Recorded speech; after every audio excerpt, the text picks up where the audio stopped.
So I don't know what kind of chokehold you have over somebody, but I was hearing that somebody views you as like their salvation and their damnation all at once. Like, so that can be incredibly romantic. Maybe multiple people feel this way about you, but there's something to where like this energy feels like you saved them, or every day that they see you or encounter you, you save them.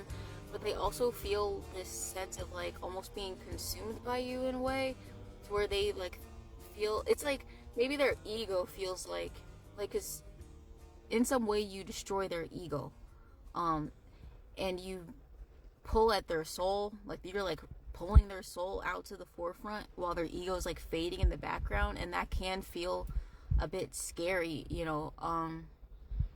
but it's like somebody's getting to the point where they literally would like lay down their sword for you. Like, I keep getting a lot of medieval sort of visualizations, but it's giving like somebody is afraid because they're getting to the point where they literally would like pledge themselves and their whole army to you, and to be used as you please because they believe in you this much, because you bring them so much peace, because you like allow them to actually like, I don't know, it's almost like someone was under the impression that, I don't know, it's like somebody has been wandering around the world sort of like holding their like child self, you know I don't know, like very sadly, just sort of like protecting and like that self or whatever, but their child self was wounded and stuff like that, and they were on the defensive, always just trying to like protect that like older, like the baby version of them. And there's something about like you just like grabbed the baby version of them from their arms and like kissed it and like put it on the ground, and it's like running off and playing in the fields and stuff like that. And so now they're willing to basically do anything for you. Does that make any sense? Like you freed somebody's inner child that was, you know, in a deplorable state. Like if you've seen Harry Potter, I know that there's like controversy around it, but whatever. But like, in the last movie, spoiler alert, okay, where you see like Voldemort and like, they're like in the train station at the very end, and like, but he's just kind of like a little shriveled husk of, that's just like the last existing part of his soul was very like shriveled and weak and kind of pathetic. So I'm getting that like that's kind of the energy that their inner child was, and you basically completely revitalized their inner child to where it's like, how kids can be like strong and hardy and like really full of energy when they're well taken care of and stuff like that.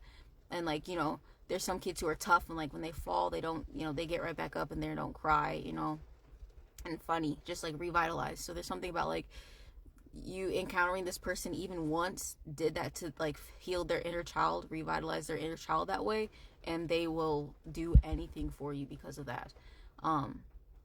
That's how their soul feels. And I feel like their ego is a bit afraid because, I don't know, it always feels like sacrificing a part of yourself. And even as much awareness as we can have in the moment, there in the next moment you can always realize that you had a flawed perception of things. And so it's like somebody may have thought that like the way that they were guarding themselves and like balancing out their emotions, i.e. like not showing them, was like them being their truest self. You know right? And now they're starting to realize like, oh no, that was a mask, that was fake, and the real me is just that like silly child that's running around. And like you are making them feel safe to embody that energy, and they are falling back into that.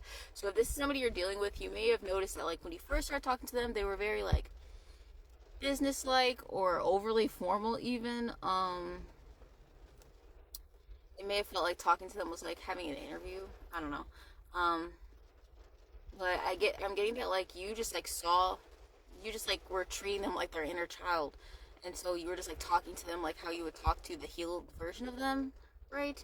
And so now they're starting to actually like become that version of themselves, but it's like a little bit every day. It's like gradual progress. So they may start to be a little more expressive, they may show a little more emotion, they may start to open up a little bit more. And I think that this is not somebody who has any like they're not familiar with doing this. So, you may know how to express your emotions well. That may have been demonized for you in the past. If people were like, oh, you're too sensitive, you're too emotional, okay? But this person doesn't know how to do that at all. So they are like literally learning how to do that through you. So that's why it's another beautiful reason that you never lost that side of yourself that people tried to like villainize or like disparage you for, or say you were weak or something like that. But because you have experienced such depth and breadth, I guess, of emotion, um, to where you know how to express them, you are healing this person and teaching them how to express and like feel their own emotions. And so that may feel a bit scary to them because it's like a risk, right? But I'm getting that like you are safe for them, and they're, again, because of this role that you are serving, you are literally teaching them how to feel again.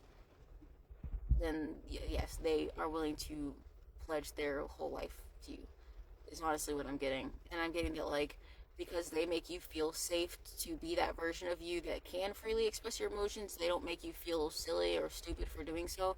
You would also be willing to like devote your life to them as well. So it's very mutual. It doesn't have to be romantic, definitely could be though. But uh yeah, so hopefully you're getting to the point where you are recognizing like, oh, this is why those things had to happen in my life, was so that I could be this person for this person, or so I could show up in this way, etc., etc. um but I am just like seeing that all of the puzzle pieces are starting to come together, where there's like a lot less confusion about like why you're alive at this time, why you had to go through all the things you had to go through, or like why certain things didn't work out, why you are the way that you are. It's like the reason why you are the way that you are, and the reason why your path took the routes that it did take. I think that is becoming very, very clear, or it will be extremely soon.